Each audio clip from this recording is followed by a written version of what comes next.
ingeniero. Bueno, parece que vamos a dejar de luchar con la internet y la electricidad que en la universidad. Vamos a ver si esto puede funcionar.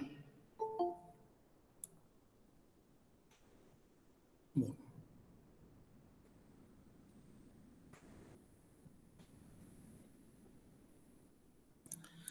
Bueno.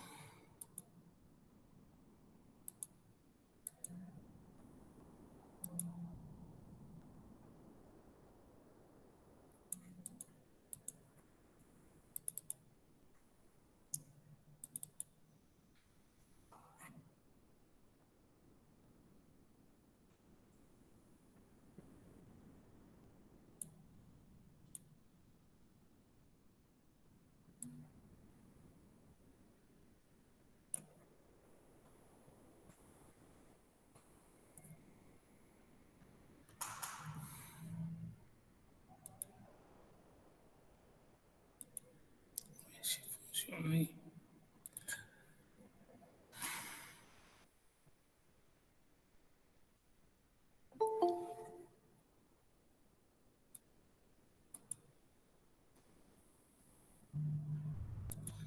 Bueno, ahí podemos ver la pantalla. Sí, sí. Sí. Bueno, entonces podemos empezar la clase. Bueno, el tema que vamos a ver hoy, como están leyendo ahí, son los tratamientos térmicos superficiales. A lo que vimos hasta ahora eran tratamientos térmicos que se hacían a toda la masa de la pieza, a toda la pieza en general, o sea, los recocidos, el normalizado, el temple, el revenido, etc. Son tratamientos que se le realizaban a toda la pieza. Ahora, los tratamientos térmicos superficiales son tratamientos térmicos donde se realiza el cambio de solamente en la superficie de la pieza. Este cambio puede ser... ¡Ay! Está cortando la luz de nuevo. Este cambio puede ser con variación de la composición química superficial de la pieza o sin variación de la composición química. Cuando existe cuando se varía la composición química superficial de la pieza, se llamarán tratamientos termoquímicos, que lo vamos a ver un poquitito después de esto. El primero que vamos a ver es lo que como figura acá, el temple superficial, que es sin variación en la composición química de la pieza. O sea, es templar una capa superficial en una pieza, o sea, endurecer una capa superficial en la pieza para obtener propiedades que esto me permite. O sea, ¿qué es lo que me hace el temple superficial? Endurecemos la superficie y mantenemos un núcleo mucho más blando y tenaz. ¿Esto para qué realizamos esto? Porque si yo tengo que transmitir, supongamos, una torsión, un torque o algún tipo de esfuerzo de carga y la pieza está totalmente dura, cuando se apliquen las cargas, la pieza se puede fracturar fácilmente, porque está muy dura, no puede resistir cargas dinámicas ni nada por el estilo. En cambio, si yo tengo una superficie dura y un núcleo blando y tenaz, o sea, la superficie soportará la transmisión de las cargas y el núcleo soportará las cargas dinámicas. Estos templos superficiales se hacen en una infinidad de piezas, porque justamente para juntar estas dos propiedades. Creo que está escrito por acá, en algún lado está. Bueno, ya lo vamos a ver. Acá, por ejemplo, tenemos un sector de un engranaje. Este engranaje era un engranaje que se fabrica en tres partes, o sea, son tres sectores de 120 grados cada uno, y trabaja, por ejemplo, bajo unas condiciones muy severas con la cadena. Esto transmite torque y transmite tensión a una cadena. Esta cadena No, acá no hay lubricación, no hay posibilidad de lubricación, no hay nada. O sea, la superficie del engranaje tiene que resistir la abrasión, las piedras, etcétera, etcétera. Pero, como todo diente, necesita que el núcleo sea tenaz para poder resistir las cargas dinámicas, las cargas por golpes. Porque, como les decía, si esto fuera totalmente duro, la pieza se fracturaría muy fácilmente en la base del diente.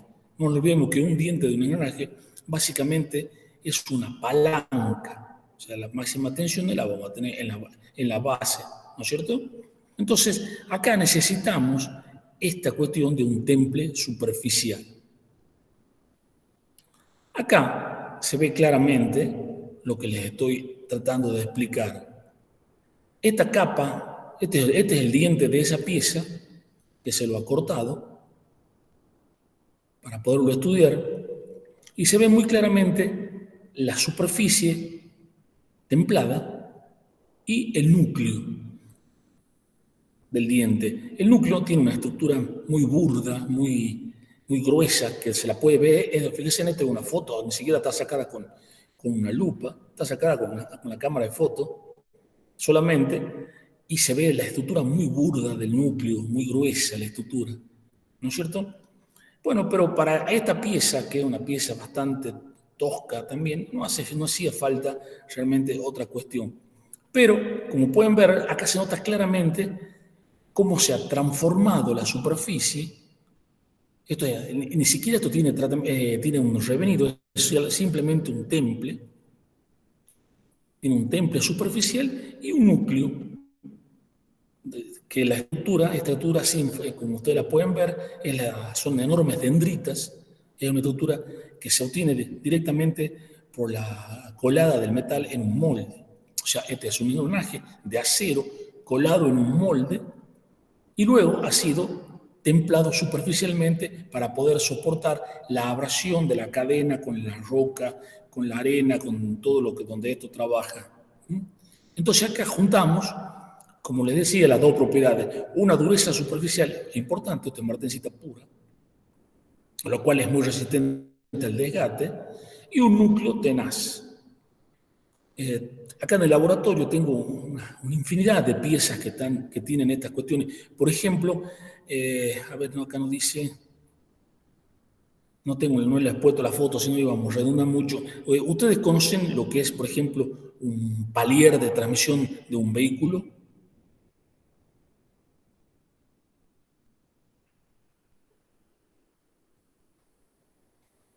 Sí, ingeniero. ¿Qué es el palier? A ver, contame. El palier sale de la caja, bueno, la tracción delantera, que va a la homocinética, que transmite la tracción a la rueda. Bueno, bien, eso en el caso de un vehículo que tiene tracción delantera. Bueno, los palieres son los que transmiten el torque del motor a la rueda. Los vehículos de tracción trasera son las camionetas, básicamente, son los que salen en esa bocha grande que tiene atrás, que es el diferencial, que es muy similar, nada más que es directamente un cilindro de acero bastante más sencillo que la que tienen las homocinéticas. Pero bueno, la función es exactamente la misma. Ustedes imaginen que si este elemento de transmisión, por ejemplo, fuera totalmente duro, o sea, estuviera templado y sea completamente duro desde la superficie hasta el núcleo, cuando se aplica una carga dinámica, o sea, cuando le aprieto el acelerador al vehículo, el motor le va a meter torsión al eje, al palier, y si fuera totalmente duro se fracturaría muy fácilmente. O sea, una carga dinámica aplicada de golpe lo fracturaría muy fácilmente.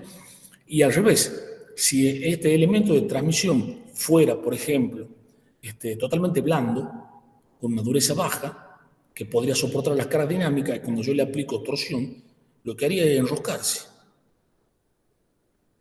En cambio, si este palier está templado superficialmente, con un núcleo tenaz, cumple perfectamente la función, soporta las cargas dinámicas y puede transmitir el torque fácilmente a la rueda. Ustedes imaginen una pieza cilíndrica, una sección circular con un anillo exterior duro, dependiendo, por supuesto, del diámetro que tenga, un anillo exterior duro que puede rondar en aproximadamente 1/3 de la sección, y con eso cumplimos con las dos condiciones. Eso es un temple, eso se hace con temple superficial. Por supuesto que para que temple la cantidad de carbono que tiene que tener el acero que estamos templando, tiene que estar por arriba, recuerden, del 0,35%. Si no, no se va a dar esta transformación que se ve acá. Por arriba del 0,35% ya podemos formar martensita, aunque sea martensita de bajo carbono, y ya el acero templa.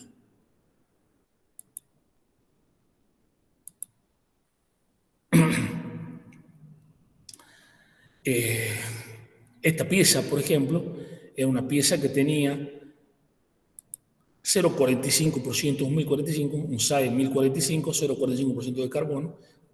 Y se ve, como les muestro, perfectamente la zona templada. Forma de conseguir un temple superficial, ahí existen en la industria dos formas, por llama o por corrientes inducidas. El temple por llama, acá les pongo un pequeño esquema de lo que es una llama oxiacetilénica, o sea, es acetileno con oxígeno. Son los sopletes que ustedes muchos lo conocerán como soplete autógeno.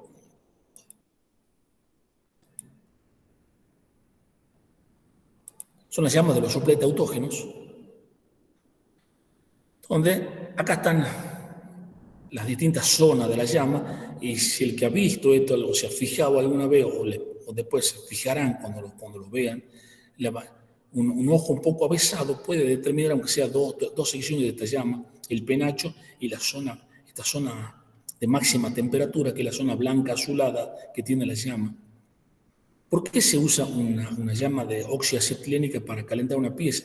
Porque la temperatura que genera la combustión del acetileno son muy elevadas, 3200 grados centígrados en la punta de la zona esta, que se ve acá claramente. O sea, en 3200 grados es una temperatura bastante alta. Entonces, con esto conseguimos que la pieza se caliente muy rápidamente en la zona donde está afectada por la llama, y no calentar el núcleo, que es lo que yo no necesito que transforme. O sea, caliento la superficie muy rápidamente con una llama oxiacetilénica y luego enfrío, templo. Por acá están algunas de las consideraciones que les dejo para que cuando ustedes estudien tengan de dónde leer. O sea, acá, por ejemplo, se ve el dispositivo para templar dientes de engranajes con las llamas de acetileno. Acá se ven esta suerte de como de coladores por donde salen las llamitas y calientan superficialmente la pieza, y luego se enfría, se saca esto, se enfría y se va templando diente por diente. Acá les puedo mostrar una curiosidad. Por supuesto que esto tiene que ser diente de módulo grande, o sea, para que puedan introducir este tipo de dispositivo. Son dientes altos, o sea, tienen que ser dientes grandes. Para dientes chiquitos se usa otro procedimiento. Acá vemos este sistema, y les he mostrado recién cómo es esta pieza. Esta pieza, como pueden ver, la interfase entre la martensita y la estructura del núcleo está muy bien definida. Entonces, esta pieza no ha sido fabricada, o sea, no ha sido templada con una llama oxiacetilénica, ha sido calentada por corrientes inducidas, porque si hubiera sido templada por llamas, la zona de interfase sería mucho más difusa y mucho menos pareja, que como se ve, es prácticamente una línea. Si ustedes pueden notar, es sencillamente una línea. Si hubiera sido templada, si hubiera sido calentada por llama, sería una zona con una zona de difusión, etcétera, etcétera, bastante distinta. Esto es una curiosidad que les muestro. Pero este sistema funciona muy bien y se usa mucho en la industria. Acá está por ejemplo, una foto ya real de la misma cuestioneta, donde se ve el dispositivo que se desplazará de arriba hacia abajo o de abajo hacia arriba, por lo general de abajo hacia arriba, donde se ve la luminosidad, donde están calentando los penachitos de la llama oxoacetilénica, y el mismo dispositivo lleva un sistema de refrigeración, o sea, para enfriamiento de la pieza cuando la voy templando. O sea, empieza a calentar desde abajo, empieza a subir, cuando ya la zona esa ya ha sido calentada, el chorro de agua o del refrigerante que se esté usando para el enfriamiento, la va templando y así se templa hasta que termina el diente del engranaje. Este sistema, por ejemplo, se usa mucho no sé si alguno de ustedes conocerá lo que es un ingenio azucarero, en las grandes ruedas dentadas, en algunas, no en todas, de las grandes ruedas dentadas que mueven los molinos de trapiche. Como estos dientes en las fábricas deben tener entre 15, 16 y 18 centímetros de alto, entonces es muy fácil realizar este proceso y endurecer la cara de los dientes. Bueno, una foto más de lo mismo. Acá tenemos el templado de un gran eje. Fíjense en el tamaño del hombrecito y el diámetro del eje, donde con un anillo por donde salen las llamas, puedo calentar y fíjense acá hay un detalle. Yo con estos sistemas puedo templar una parte del eje, nada más. Si supongamos que este gran eje sobre esta sección donde está de otro color, trabajará un retén, una guarnición, etcétera, solamente que se puede llegar a desgastar, solamente templo, endurezco la parte que me hace falta y el resto lo dejo con el tratamiento que corresponda que haya tenido esta pieza. O sea, con el sistema de temple por llama, puedo, y también por corrientes inducidas, ya lo vamos a ver, puedo templar secciones de la pieza también, sin llegar a templar completo, o sea, la parte que me hace falta nada más. Seguramente, como le digo, en este eje, estos son ejes de barcos para la transmisión a las hélices.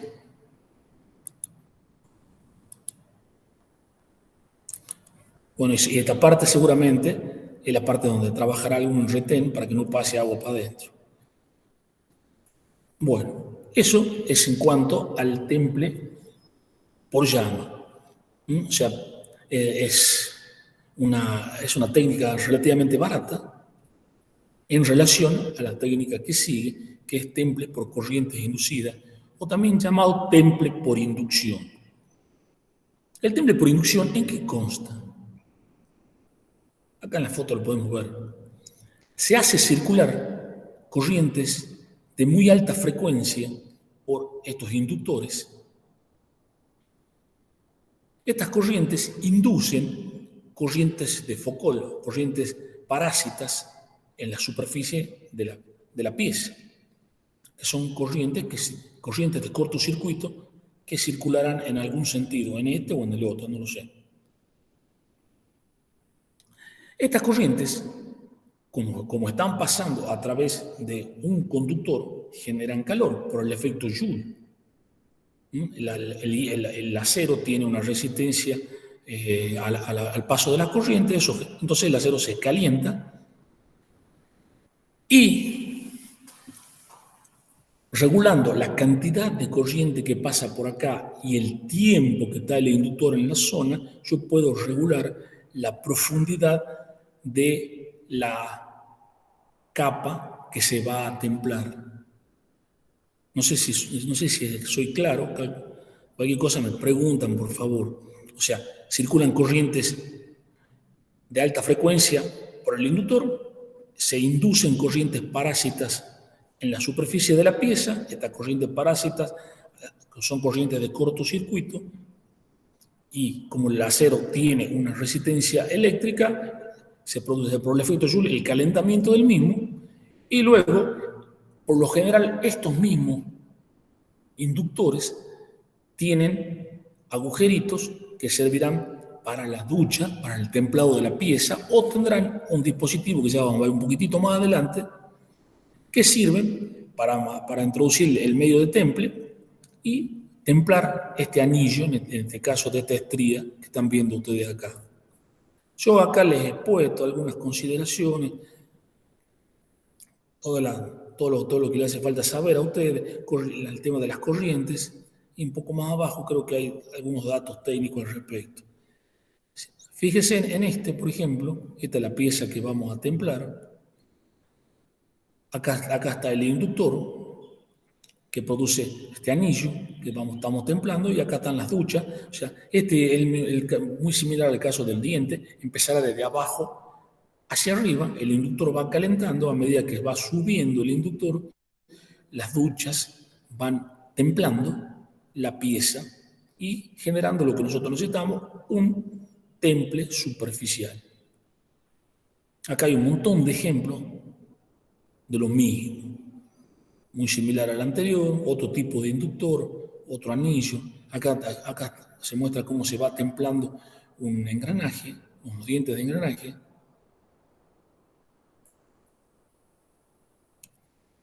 Bueno, acá hay un montón de ejemplos para que ustedes puedan ver cómo funciona este sistema.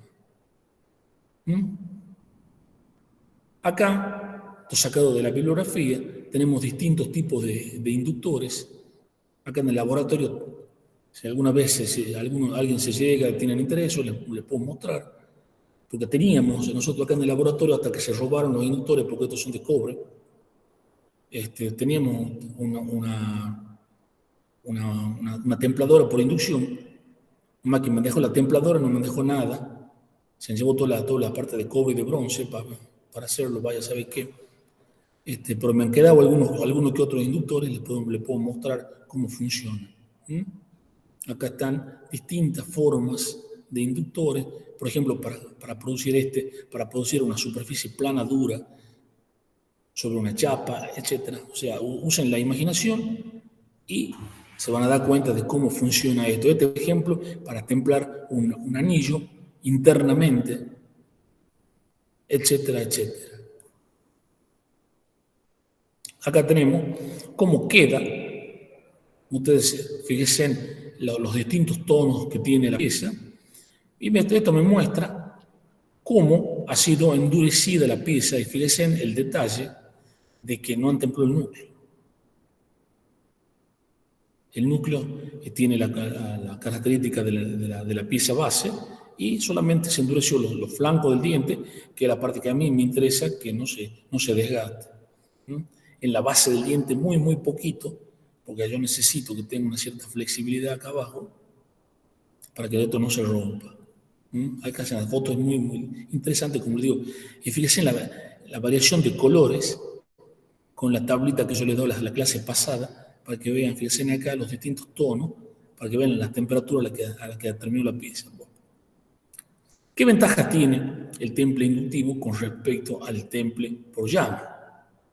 Fácil instalación del equipo, es un equipo, o sea, depende del tamaño que tenga, pero son equipos bastante modulares, son fáciles de manipular y fácil automatización. Yo puedo hacer una vez que calibro el equipo, las corrientes, o sea, calibro las corrientes que van a circular, la presión de la ducha, la velocidad de avance del inductor, etcétera.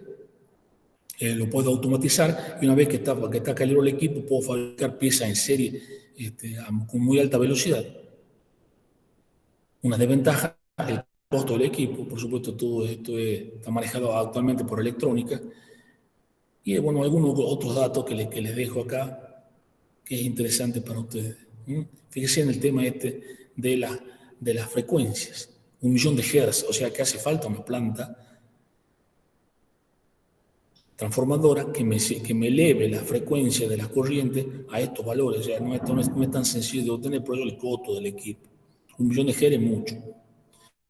Cuanto más alta es la frecuencia, más superficiales son las corrientes de Foucault, las corrientes parásitas. O sea, hay un regulador en los equipos donde yo voy regulando la frecuencia para ver hasta dónde yo pretendo que entre el temple. Bueno, ¿alguna pregunta al respecto?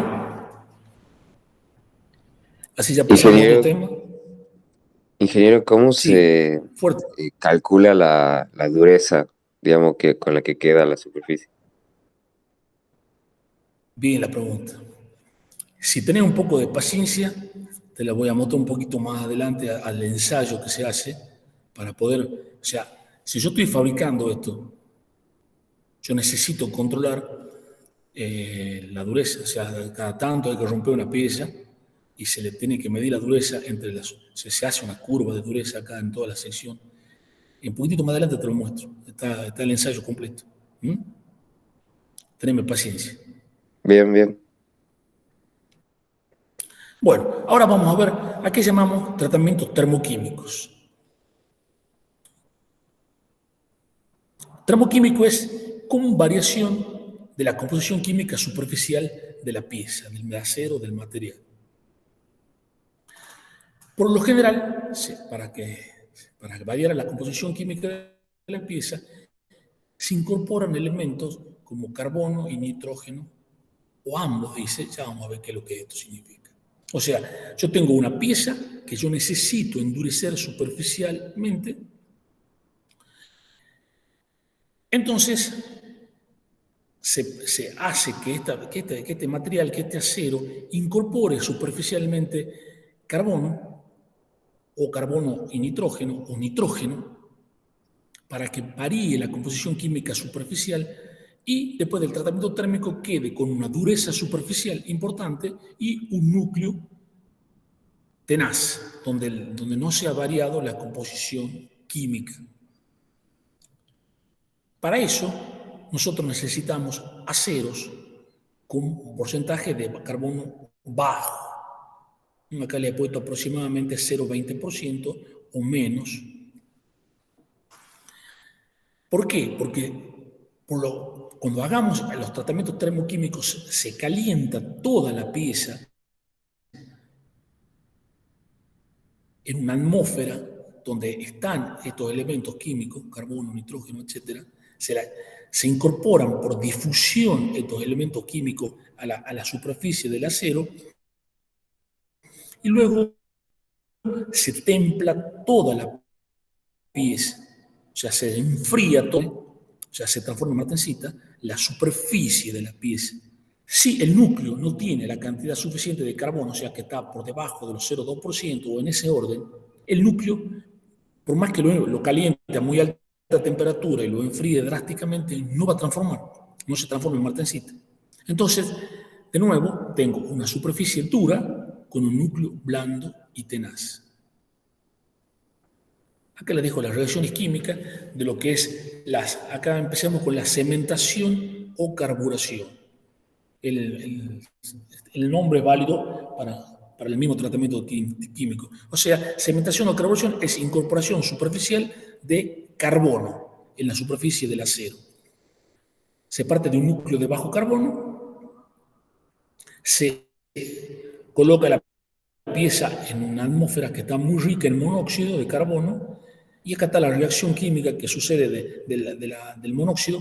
Cuando toca la superficie del acero, forma el monóxido se transforma en dióxido y en un átomo de carbono libre. Este átomo de carbono libre es el que se incorpora por difusión en el acero y me va modificando la composición química del mismo. O sea, se va carburando el acero en la superficie. O sea, partimos de un acero que tiene 0,2% y al cabo de un tiempo que está sucediendo esta reacción química en la superficie de la pieza, la superficie de la pieza empezará a incorporar carbono hasta llegar a los valores que les he puesto por acá, 1,1. Lo que se busca actualmente en la carburación es llegar a valores que no excedan el 0,8%, o sea, que estemos en el eutectoide, para evitar la formación de la red de cementita que yo ya les había comentado anteriormente. O sea, se regula la composición química de la atmósfera para formar una capa superficial que ande en estos valores, y de ahí el carbono de la superficie difunde hacia el núcleo de la pieza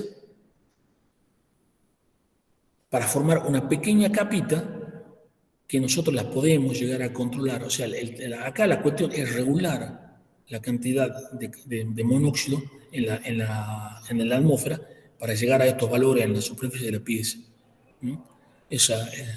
Acá en Tucumán, en la industria, se usan muchos hornos que hacen este tipo de tratamiento térmico. Acá les pongo como una curiosidad. Esto por eso está puesto en la entrañita.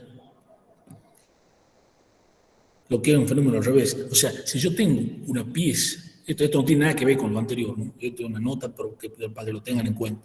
Si yo coloco una pieza que tiene elevado porcentaje de carbono en una atmósfera oxidante, o sea, por lo general, si caliento una pieza que tiene elevado porcentaje de carbono al aire libre, sucede el fenómeno al revés. El carbono migra desde la pieza hacia la superficie, descarburándola. O sea que va a perder carbono, y al perder carbono endurece.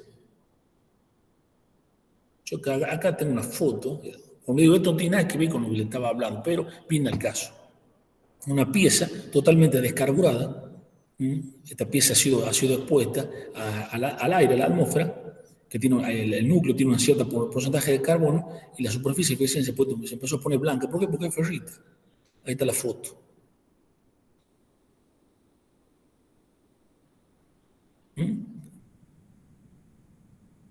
En esta pieza ha sucedido el fenómeno al revés, descarburación. Fíjense, en la zona del núcleo es prácticamente perlita, un eutectoide, y a medida que nos vamos hasta la superficie se ha descarburado la pieza y quedó blanda en la superficie. Por eso es una curiosidad.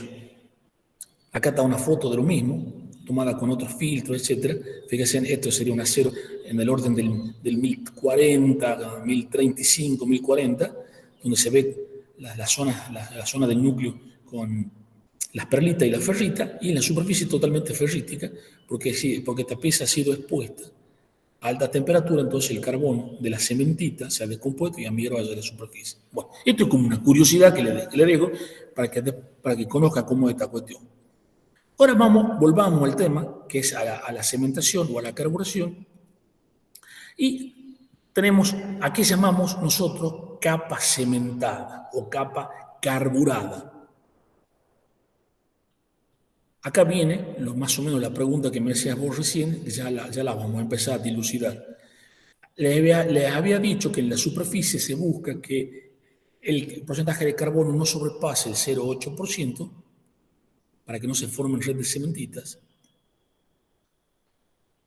No nos olvidemos que la carburación se hace a 860, 920 grados centígrados, dependiendo del tipo de acero, y si el porcentaje de carbono está alto, por arriba de este valor, recordemos el diagrama hierro-carburo de hierro, en un enfriamiento se puede formar una red de cementita intergranular, aunque después la templo, me va a quedar una red de cementita intergranular con martensita, un desastre.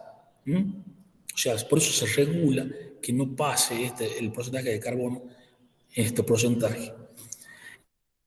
Y a medida que nos adentramos, esto es milímetros, me estoy refiriendo a la sección de la pieza. La pieza tenía de base 0,2% de carbono. Entonces, a medida que nos introducimos en la sección de la pieza, por supuesto que el porcentaje de carbono disminuirá de alguna forma, como está puesta en esta curvita que es totalmente aleatoria, como le he hecho yo, así, pero para que tengamos una idea de que el porcentaje de carbono en la superficie está en el 0,8 y a medida que o sea, que nos introducimos en la sección de la pieza, el porcentaje de carbono va a ir disminuyendo hasta llegar a un punto donde solamente tenemos la composición química de base, 0,2%. A esto es lo que nosotros llamamos capa cementada. Y acá tenemos, bueno, ahí se la ve. Esto es una fotografía macro de un diente de un engranaje que está dentro de una probetita, como esta la hacemos acá en el laboratorio. Este es un plástico que la contiene la probetita. Esto se llama lucita. Y acá se ve claramente la capa cementada alrededor del diente y la estructura del núcleo. Esto que ustedes ven acá son improntas de dureza para medir la dureza de la pieza, o sea, en el núcleo y en el centro del diente. Eso es lo que pide la norma para medir. Estos dos son dos pedacitos de alambre que se colocan cuando se fabrica la probeta para que cuando yo pula no se me redondee tanto la superficie de la probeta. No olvidemos que el plástico es muy blandito y esto es muy duro, entonces hay una suerte de que se vaya a redondear.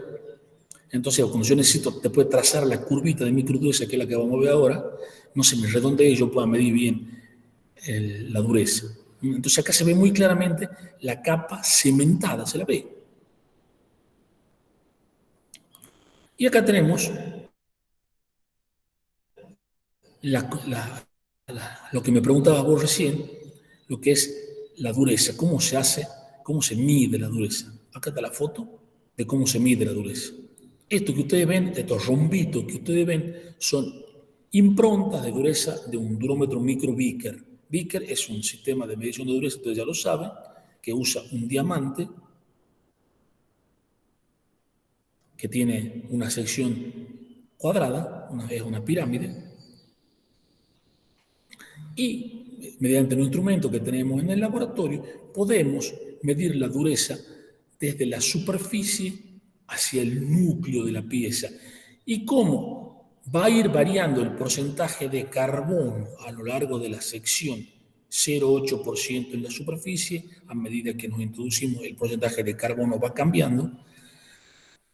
Cuando templamos, por ende, la dureza no va a ser la misma en la superficie que en el núcleo, no solo por el porcentaje de carbono, sino por el tema de lo que hablamos la clase pasada, de la transmisión del calor. Acá se hace directamente hacia el medio de temple y acá se va haciendo por conductibilidad, o sea que la dureza va a ir cayendo a medida que nos introducimos en la sección de la pieza. Esta fotografía corresponde al engranaje, al diente ese que acabo de mostrarle. Y el instrumento, el microdurómetro, me permite a mí, con un tornillito micrométrico, ir corriendo milésimas, centésimas de milímetro para ir trazando cada una de las improntas. Acá están más cerquita, acá están un poco más lejos. Esta me salió chanfleada y bueno, acá hay otra que está un poco más lejos. Bueno, la foto está tomada con 400 aumentos, creo. Por eso me salió todas las curvas de microdureza. Y la microestructura de base es martensita revenida. Eso está volcado en esta curva. Una curva muy sencilla.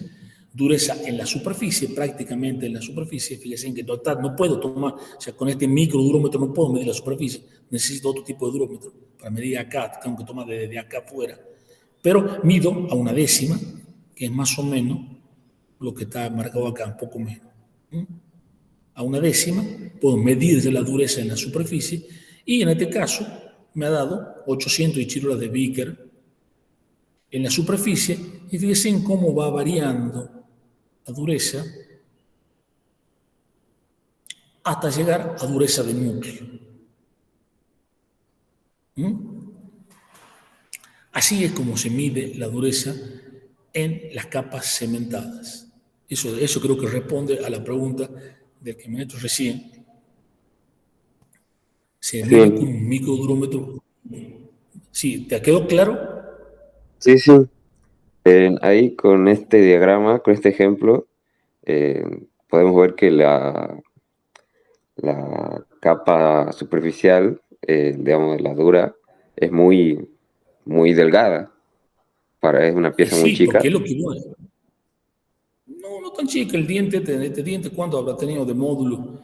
Esto debe haber tenido, debe ser módulo 5, o sea, esto debe tener, no sé si era módulo 5, módulo 4, 8 milímetros, 7 milímetros tenía esto, era no era tan chiquito el diente este. Pero fíjate que la capa cementada tiene décimas 20,02 milímetros. Es bastante chica, pero ella es suficiente para lo que vos necesitas. O sea, vos necesitas en tu superficie, no en núcleo. ¿Mm? Si no, capaz que era un poco más chiquito el diente, no me acuerdo, porque acá en la foto no le he puesto. Era módulo 3, creo que era este, o módulo 2. O sea, esto, desde acá hasta acá 4 milímetros, una cosa así. Así es, sí, así es.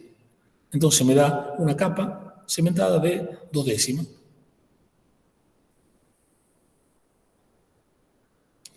Bueno, acá le está faltando una cosa. ¿Dónde está? Disculpen. Bueno, no sé. Ya va a aparecer.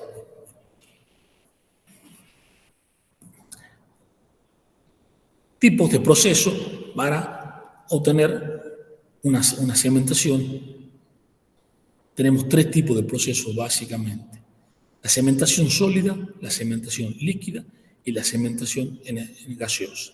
O sea, esto se está refiriendo al medio en lo que yo sumerjo la pieza para obtener la carburación de la superficie. La primera, que es la más sencilla, es lo que llamamos carburación sólida. Aunque la palabra sólida es medio confusa en este caso.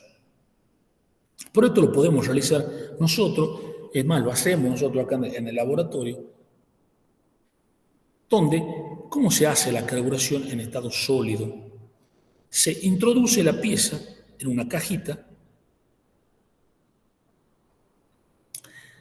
donde esta cajita está llena con carbón, bueno, puede ser con carbón de leña, en pequeños granulitos, carbón de leña, con carbonato de bario al 5 al 10%. El carbonato de bario es un catalizador del proceso de la cementación en fase sólida, o sea, para que se haga más rápido.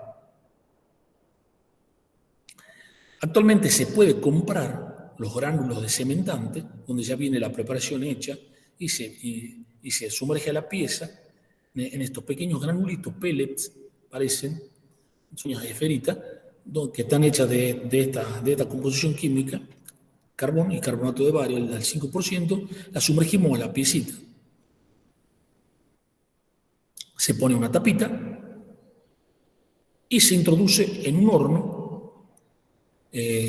Nosotros tenemos hornos de mufla, hornos eléctricos, que se elevan la temperatura a la temperatura de cementación, que se la sacamos de acuerdo a la composición química del acero de base, que pero siempre están por arriba de los 900 grados centígrados, y se la deja un tiempo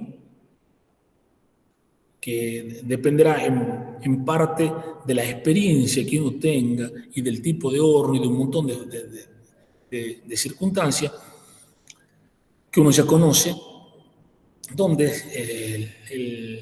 nosotros, por ejemplo, en el horno de laboratorio tenemos, yo sé que para lograr una décima de capa cementada con la pieza a 900 grados centígrados, o sea, cuando ya llegó a temperatura, yo tengo que tener más o menos una hora y media, entre una hora y media por cada décima de capa cementada que yo necesito en la pieza. ¿Mm? Eso depende del horno, del cementante, de la calidad del carbonato de bario, de la calidad del carbón. O sea, es un proceso de prueba y error, pero bueno, uno más o menos ya después de tantos años lo tiene calibrado el asunto y puede llegar a sacar más o menos lo que uno quiere. Y acá viene porque le decía que la parte de la palabra sólida es un poco confusa, porque realmente el sólido no es el que produce la cementación, sino que se forma monóxido dentro de los intersticios de las partículas de carbón. Por eso no tiene que ser carbón en polvo, tiene que ser carbón granulado. Se forma monóxido a la alta temperatura, el carbono y el oxígeno del aire forman monóxido de carbono, y este monóxido es el que reacciona, como ya les he mostrado anteriormente, para formar carbono libre, que es el que va a difundir hacia la pieza. Acá, en el dibujito estas cositas coloradas que están puestas acá, son zonas donde que yo no necesito que se cementen, entonces se le pondrá algún recubrimiento inerte, arena o algún tipo de pintura resistente a la alta temperatura para que no cemente, no carbure estas dos partecitas. Por eso tiene este colorado acá. Bueno. Acá más o menos un esquemita de acuerdo a qué temperatura yo esté calentando, el tiempo en horas. De acuerdo al espesor de la capa, esto es muy gráfico, no le he puesto ningún valor porque esto lo he hecho yo. Como le digo, depende del acero que estemos tratando, del tipo de horno, de la calidad del carbón, de la calidad del carbonato, etc. Pero son muchas horas. Como le digo, si yo necesito tener una capa de 2 décimas, necesitaría 3 horas de la pieza a temperatura. Si no nos olvidemos que cuando yo meto esto en el horno, esto está frío. Desde que se meto esto hasta que se calienta todo esto, van a pasar 2 horas, 3 horas. Y desde ahí hay que contabilizar las otras 2 horas, 3 horas que me hacen falta. O sea, son muchas horas de horno que hace falta para hacer una capa cementada. Después tenemos lo que es la carburación líquida, que se hace se introduce las piezas, acá está todo explicado, en sales, básicamente sales que contienen cianuro. El cianuro es esto,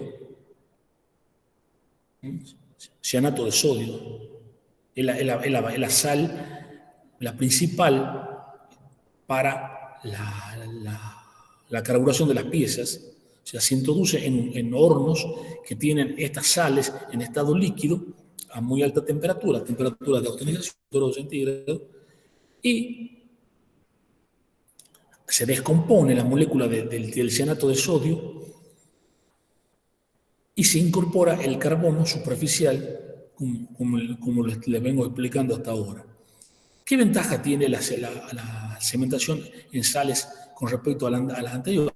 La sal tiene alta densidad y está en estado líquido, pues eso transmite más fácil el calor, calienta más rápido. Temple directo se refiere a que yo una vez que la pieza la tengo el tiempo necesario para que carbure, la saco directamente del horno y la sumerjo en los líquidos de temple. La sal protege de la oxidación superficial. Desventaja, gases venenosos, son procesos que hay que tener mucho cuidado por los vapores de cianuro. La forma de las piezas significa que si tengo piezas que tienen cavidades, un tipo vasito, imaginemos, o alguna rosca que no salga, o sea, una rosca ciega, etc. Cuando yo la saco, la pieza me va a arrastrar sales fundidas, y es peligroso por los vapores de cianuro, por supuesto. Después del tratamiento térmico hay que lavar las piezas, y la revisión frecuente de la combustión química del baño, porque se está consumiendo el cianato de sodio, y hay que analizar constantemente para tener más o menos la combustión química que está puesta ahí. Actualmente los procesos estos de cementación en fase líquida se están tratando de dejar de usar por el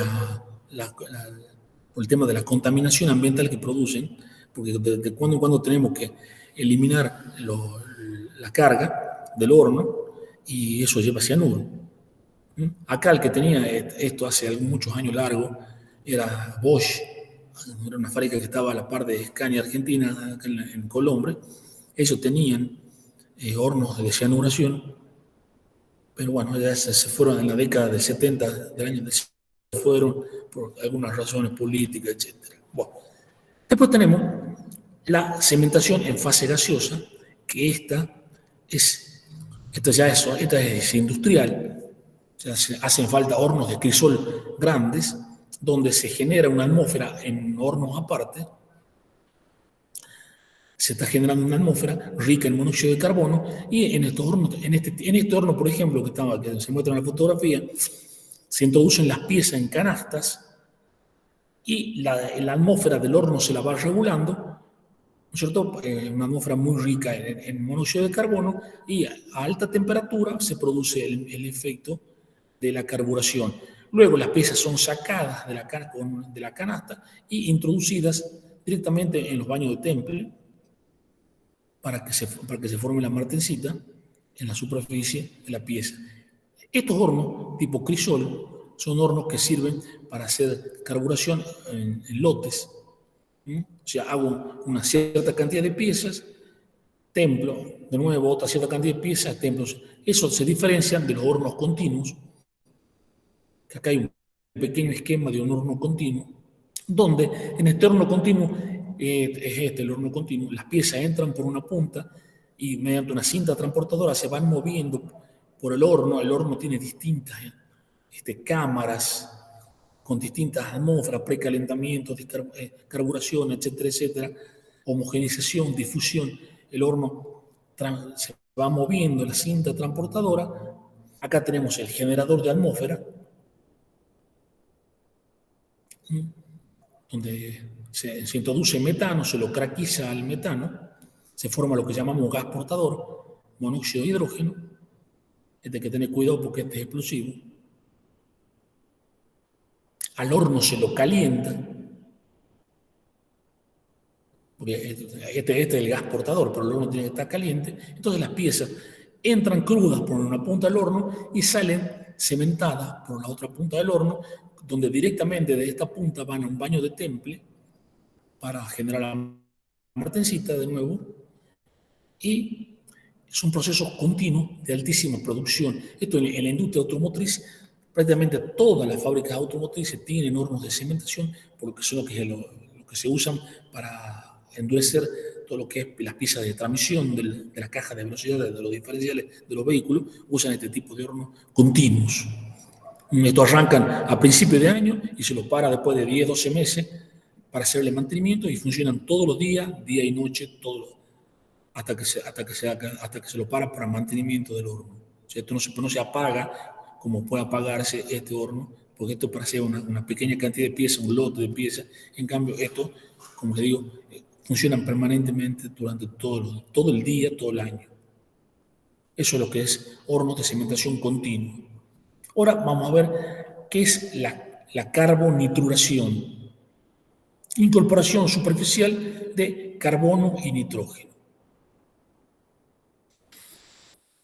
Acá se incorporan estos dos elementos químicos, y acá tenemos una fotografía, una microfotografía de una capa carbonitrurada.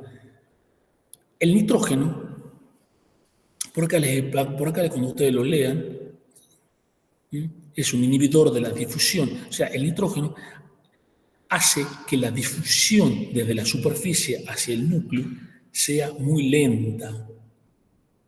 O sea, se están incorporando dos elementos químicos en la superficie de la pieza, carbono y nitrógeno. Al incorporarse el nitrógeno inhibe la difusión y hace que la difusión sea muy lenta.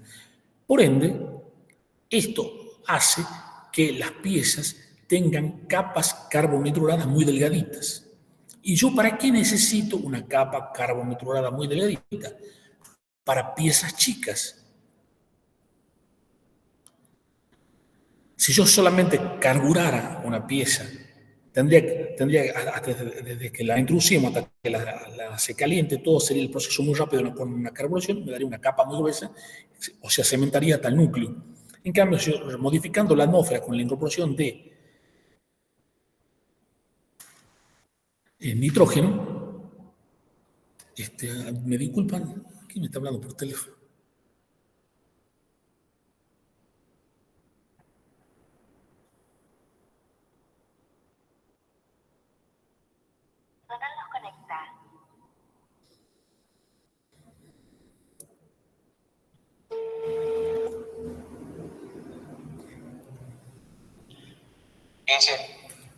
Hola, Juan. Bien. Sí, ya falta muy poquito para terminar. Sí, no estoy en la facultad, ya sabés por qué me vení.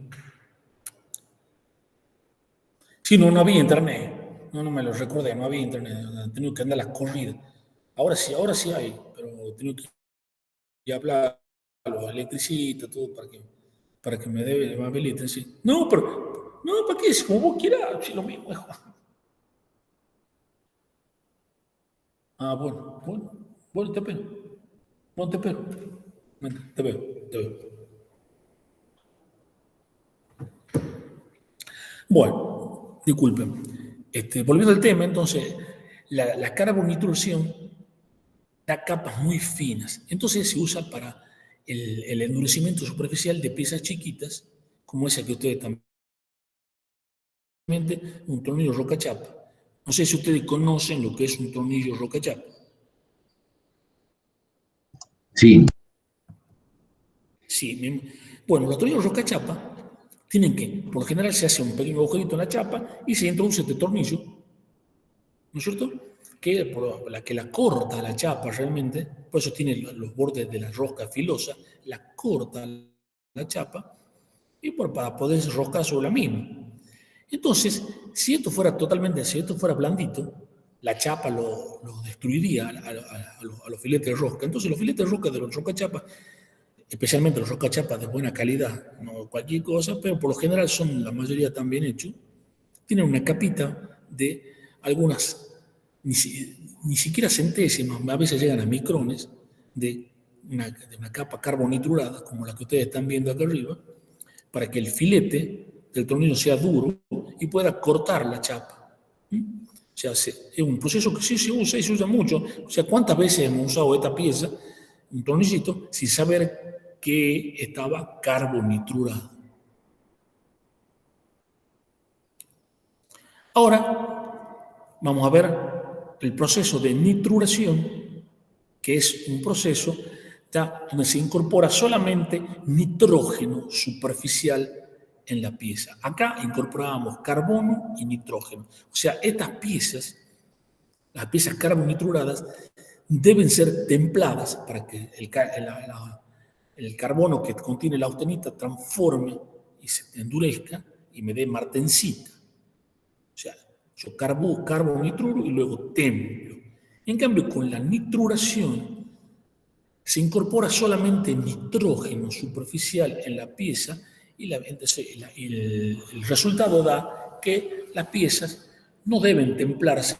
¿Por qué? Porque la nitruración, al incorporarse nitrógeno, el nitrógeno reacciona con los elementos químicos de aleación que tiene el acero que voy a nitrurar y forma compuestos químicos muy duros que no necesitan el temple, simplemente son duros porque son, como digo, nitruros aliados de algunos elementos químicos. Acá tenemos un esquema muy básico de cómo funciona el proceso de nitruración, donde de esta zona tenemos el generador de atmósfera, donde se introduce amoníaco, se lo craquiza, se lo trata el amoníaco en esta suerte de horno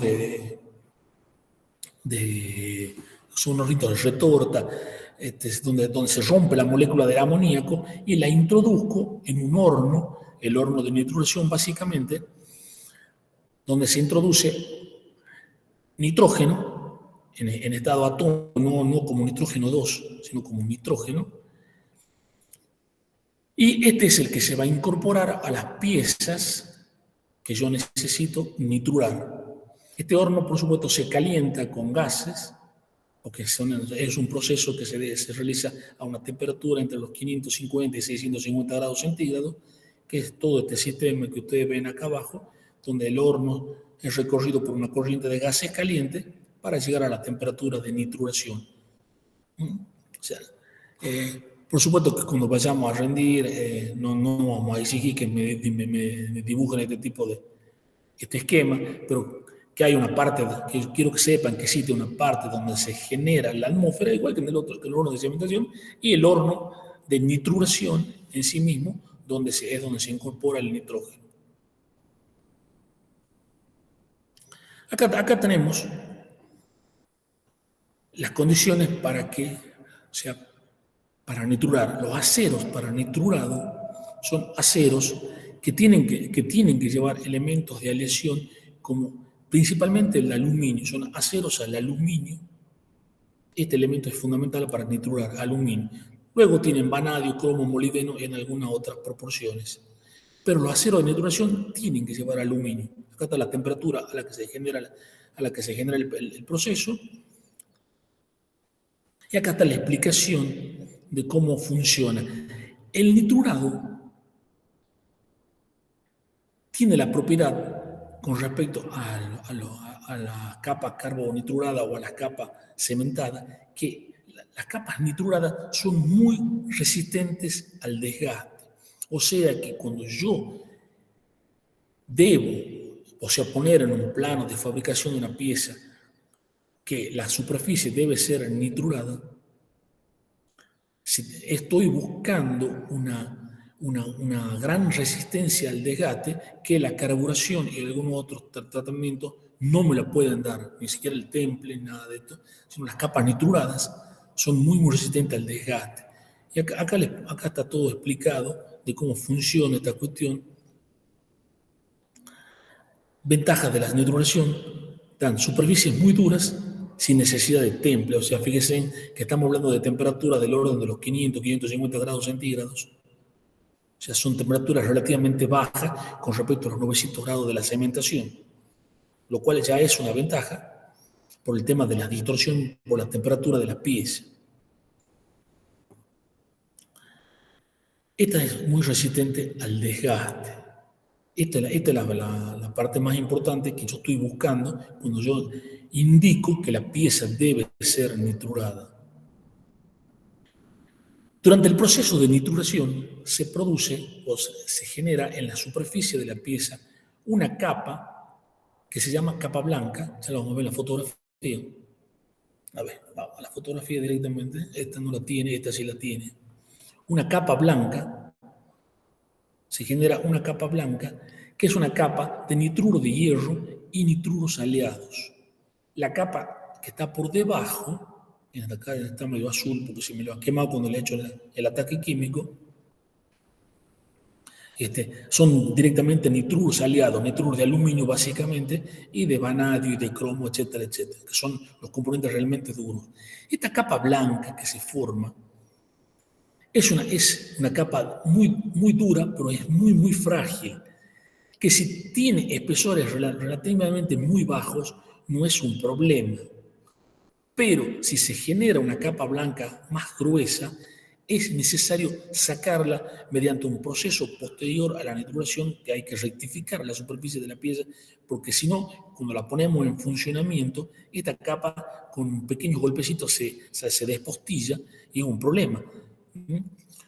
¿Ustedes alguna vez han escuchado, han visto algo de que sea una pieza nitrurada? ¿O a qué pieza se las nitrura?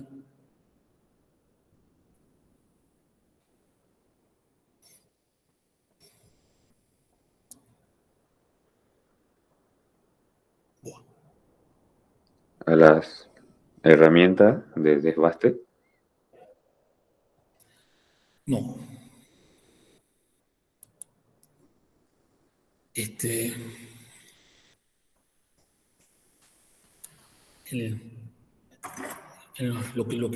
alguno de ustedes alguna vez ha visto, ha leído, o les interesa los temas de los motores de combustión, sobre todo la parte de motores de carrera, etcétera, los cigüeñales, ¿saben lo que es el cigüeñal de un motor de combustión interna? ¿Conocen lo que es un cigüeñal?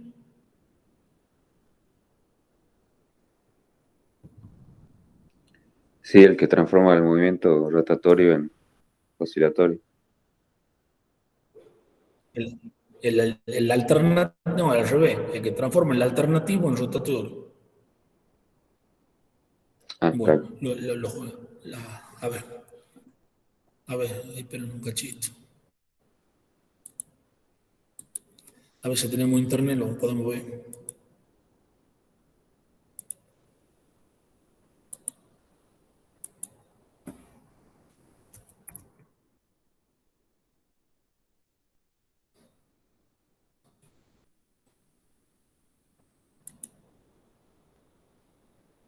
El internet de acá se llovizna.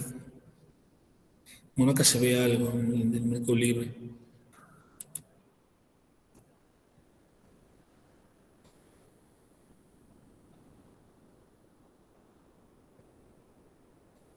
Bueno, en algún momento se irá a cargar la página, me imagino. Bueno, hasta que te lo dé. Acá se ven imágenes de cigüeñales. Miércoles no la va a cargar la página. Ahí está. Cigüeñal de Incorsa, en autito. Estos son los cojinetes. A ver. Estos son los cojinetes donde va apoyado el motor. Y acá donde van apoyados los botas sobre este eje. Bueno. Acá, ustedes imaginen la cantidad de vueltas que esto da en su vida útil.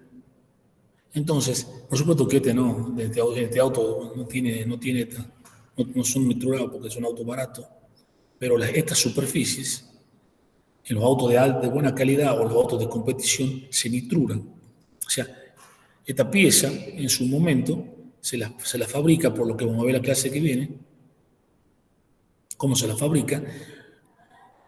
Luego se las templa superficialmente y sobre la capa templada superficial se aplica una capa de nitruro. Se nitrura entre la superficie porque para evitar el desgaste prematuro de esta zona, sobre todo en los motores de alta performance, donde son exigidos muy altas presiones los cojinetes. Entonces, para evitar eso, esta pieza se nitrura. Aquí en Tucumán, antiguamente, cuando todavía Tucumán era una provincia que tenía algo de industria, había varias empresas que hacían nitrurado. Actualmente, si necesitamos hacer un nitrurado, necesitamos mandar las piezas a otra provincia como Córdoba, Rosario o Buenos Aires.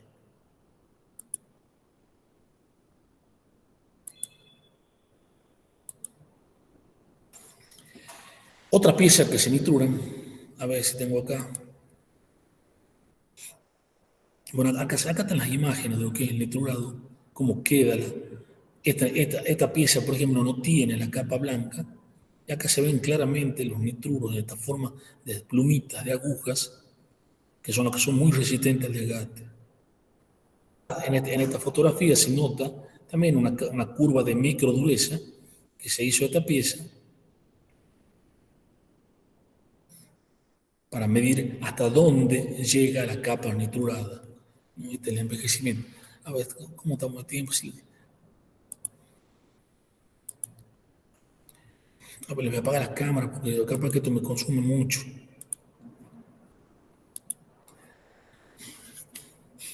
Imágenes.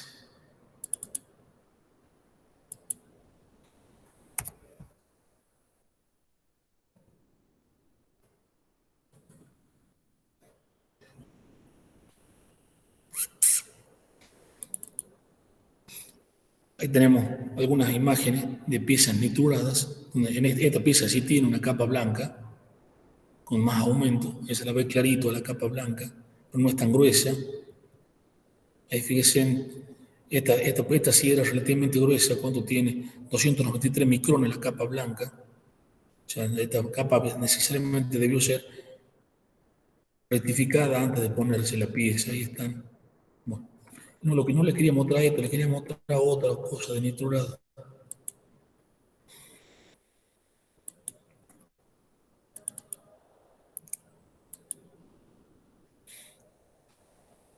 Boquilla se llamaba.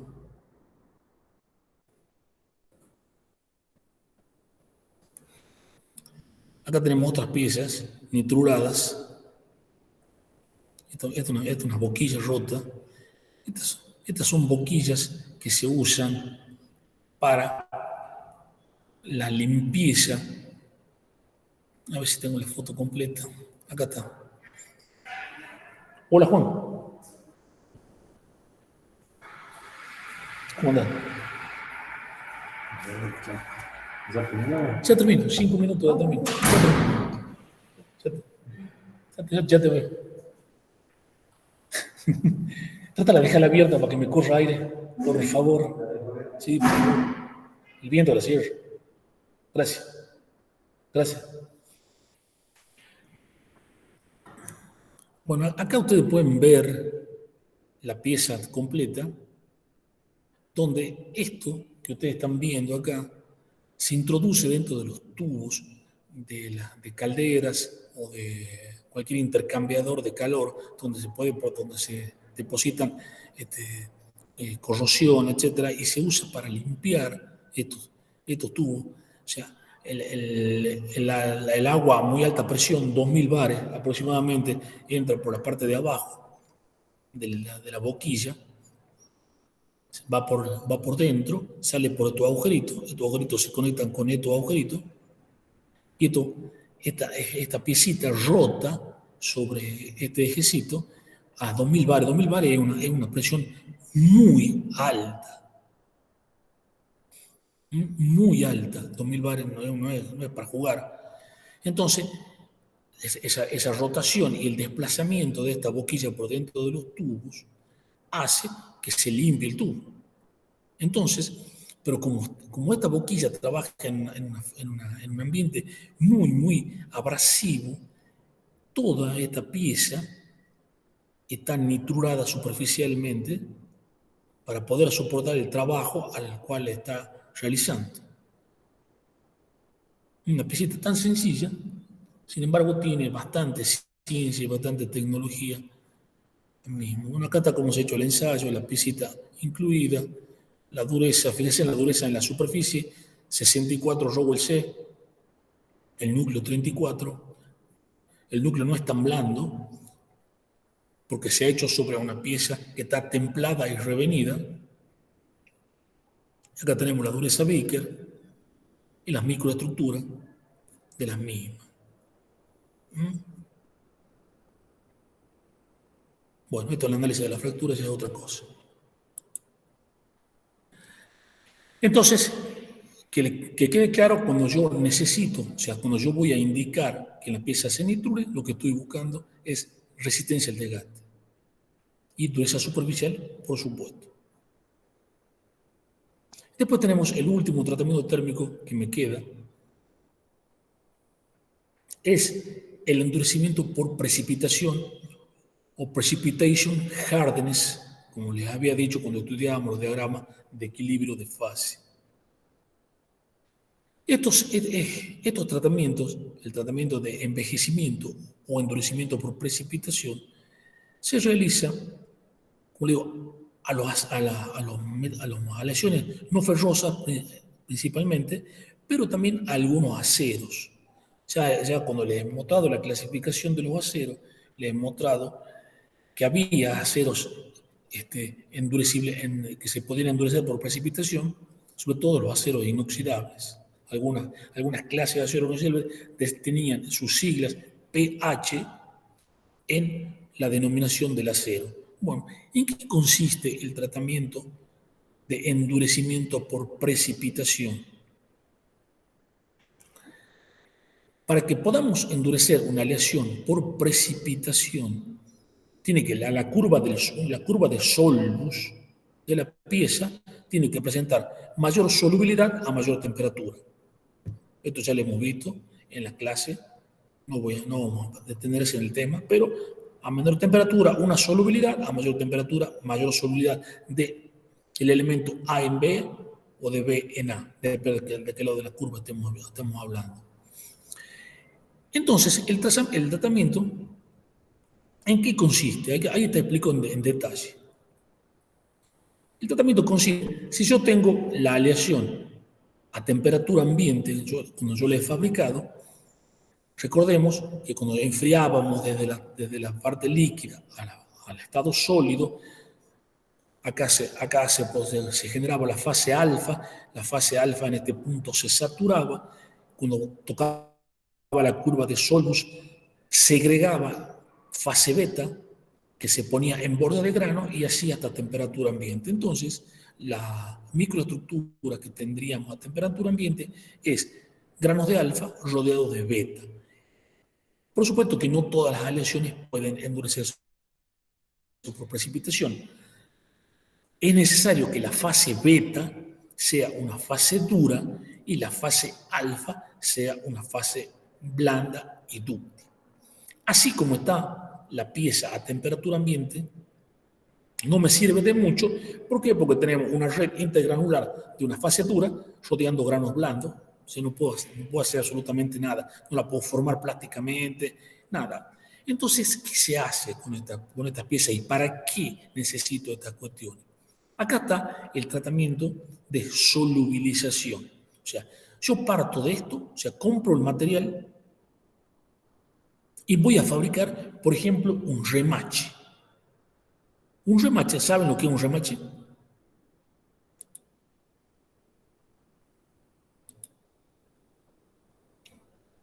Sí. Bueno, un remachecito, tipo remache pop, o esos que se ponen con el clavito. Un remache son piecitas que van a juntar dos chapas, que se las juntan por deformación plástica. Son piecitas que yo necesito que se puedan deformar plásticamente. Bueno, tengamos en cuenta eso. Pensemos en un remache. O sea, tenemos esto. Así como está, no me sirve. Yo, entonces, a esta aleación la caliento a una temperatura donde beta se solubiliza en alfa. O sea, me meto en esta zona del diagrama. Por eso está correspondiendo con esta línea de trazo. En este punto, beta se ha solubilizado, se ha desaparecido el borde de grano, y B en A o A en B, de acuerdo a que lo de la curva estemos, está solubilizado en alfa, en este caso B en A. Si yo a esto la solubilizo, la mantengo un cierto tiempo para que se homogenice y la enfrío drásticamente, no le doy tiempo a que B salga de A para formar la fase beta. O sea, me queda esta estructura. Granitos de alfa. Alfa, como les había dicho, alfa está sobresaturado, pero como lo he congelado, digamos, a la estructura por un enfriamiento drástico, me he quedado alfa sobresaturado, está totalmente inestable, pero no puede segregar porque no tiene calor suficiente para sacarse a beta. Entonces me queda, hola señora. Bien, hablando con la pantalla. Qué bonito. Me quedan los granitos de alfa sobresaturados, pero al fin y al cabo, como es todo alfa, esto es una fase, como alfa es blanda, la pieza está en condición blanda. Entonces, si yo tengo, por ejemplo, un remache, yo lo puedo deformar plásticamente, yo lo puedo remachar a la pieza. ¿Por qué? Porque alfa es blando. Pero resulta que después de un tiempo se produce lo que se conoce como envejecimiento o precipitación. Si yo a esta pieza que ya ha sido deformada, el remache ha sido puesto en su lugar, lo caliento un poquito, elevo su temperatura un poquito, que corresponderá a una zona que está por acá, le estoy dando posibilidad a que alfa se segregue beta. Y sucede este fenómeno que están viendo acá, que son granitos de alfa con puntitos negros de beta en su interior. Alfa está sobresaturado de sacarse beta de encima. Entonces lo hace de esta manera en un principio. Entonces, mi remache, que en su momento era blando, ha empezado a endurecerse por la segregación de la fase dura beta del seno de alfa. Entonces, mi remache, al cabo de un cierto tiempo, se transformó de blando a duro. Por eso se llama endurecimiento por precipitación. Se precipita en el seno del material una fase dura, endureciendo el material. Es otra forma de endurecer, como les decía, algunos algunas aleaciones no ferrosas o algunos aceros, especialmente algunos aceros inoxidables, que tienen la aleación para poder formar esta cuestión. Y acá hay otra imagen exactamente de lo mismo, nada más que puesto de otra manera. Y con eso terminamos el tema de hoy. ¿Le pregunta?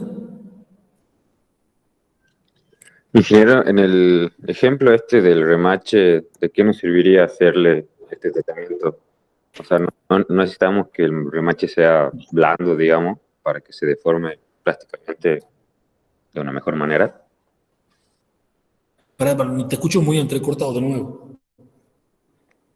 Muy Que entrecortado te escucho. ¿Para qué nos serviría este tratamiento en un remache si dijimos que el remache, digamos, hace falta que se deforme plásticamente? O sea, tiene que ser blando. Bien, está bien. Ya entendí. Vos suponete de la pieza, esto se está mucho en la industria, por ejemplo, aeronáutica, donde se unen las chapas que forman las estructuras del avión con remache. Si yo pongo dos chapas con un remache y el remache es blando y yo le aplico carga de cizalladura, o sea, carga de corte al remache y el remache es blando, el remache se va a cortar. Pero yo necesito que esté remachado. O sea que primero lo tengo al remache en su condición blanda, remacho, o sea, lo deformo plásticamente, las aprieto a las dos chapas con el remache y después el remache se me transforma en una cosa dura. Entonces, si yo aplico cargas de cizalladura, no se va a cortar fácilmente este remache, que sí se cortaría si fuera totalmente blando. Por ejemplo. O, por ejemplo, yo necesito fabricar una pieza que tiene una geometría muy compleja, que si yo la templara, o sea, la hago con una aleación que yo pueda templarla y la fabrico una geometría muy compleja, con radios, etcétera, piezas chicas, con pedazos grandes, y la fabrico en un acero, la caliento y la templo, por lo general estas piezas se rompen. Se van a partir porque no hay forma de evitarlo. Entonces, fabrico esta pieza con un acero pH.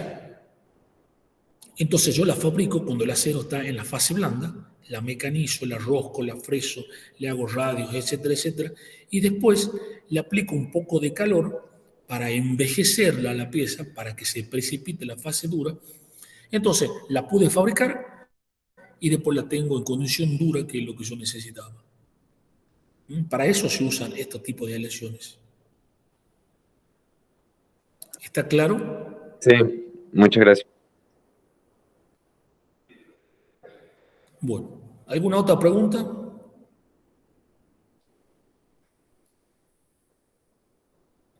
Bueno, si no hay más, nos vemos la clase que viene. Que tengan buen día. Buen día, ingeniero. Nos vemos. Gracias.